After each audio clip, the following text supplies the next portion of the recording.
Сәлеметсіздер ме балалар? Бүгін біз жаратылыстану пәнінен 4-ші тоқсанға арналған жиынтық бағалау тапсырмаларын орындаймыз. 90-дық жиынтық бағалауда біз барлығы 15 балл жинауымыз қажет. Енді мұқият тыңдаймыз. Сабақ түсінікті болу үшін басынан соңына дейін көрулеріңізді ұсынамын. Бірінші сұрақ: қандай денелер жарықты жақсы өткізеді? Бір сұрақта 4 нұсқа болады. 4 нұсқаның біреуін ғана белгілейміз. Демек, С нұсқасы дұрыс. Мөлдір денелер жарықты жақсы өткізеді. 1 балл жинаймыз. Келесі екінші сұрақ: суретке қара. Тапсырмаларды орында. Бірінші сұрақ: магнитті қолдануды бейнелейтін суреттердің нөмірлерін қоршап сыз.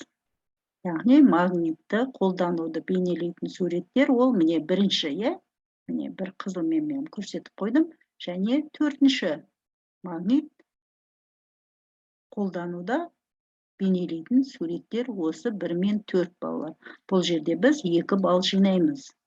Келесі сұрақ: магнитті қайда қолдануға болады? 2 мысал келтір. Магнитті балалар медицинада қолданылады. Магнитті құрылыста, темір жолда қолданылады, балалар.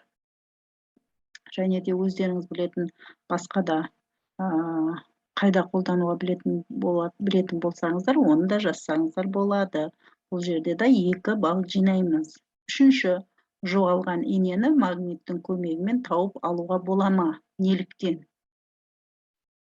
Тауып алуға болады. Себебі магнит темірді өзіне қарай тартады. Яғни ине ол темірден жасалады, ал магнит та темірді өзіне жақсы тартады. Сондықтан инені магниттің көмегімен тауып алуға болады. 1 балл жинаймыз бұл жерден.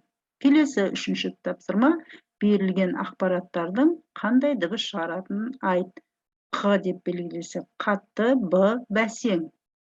Газет беттерін парақтау ол бәсең, балалар. Ал стадионда жанкүйерлердің айқайы қатты, Қ деп белгілейміз.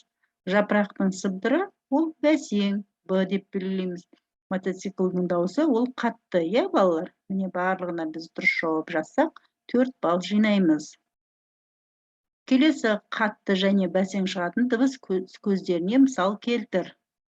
Қатты, мысалы, ұшақтың гүрілі, балғаның дауысы, балалар, қатты шығады. Ал екінші бәсең, мысал үшін, сағаттың тықылы, бұлақтың сылдыры, судың ағып жатқаны, мысал үшін, олар бәсең болады. Бұл жерде біз 2 балл жинаймыз, балалар. Келесі 4-ші соңғы тапсырма: міне суретке сәйкес температураны анықта және байланыстырып сыз дейді. Демек, 100 градуста плюс 100 градуста не қайнайды? Шайнек қайнайды, шайнек қайнайды. Ал плюс 40 градус бұл ыстық аптап, міне далалы жер. Ал минус 29 градуста ол міне қыстың уақытында осындай бейнеде болады. Демек, міне біз барлығын сәйкестендіріп келтіреміз. Бұл жерде де біз барлығына дұрыс жауап жазсақ, 3 балл жинаймыз. Балалар, міне біз барлығы осымен 15 балл жинадық. Балалар, мен сіздерге сәттілік тілеймін. Келесі кездескенше сау саламатта болыңыздар.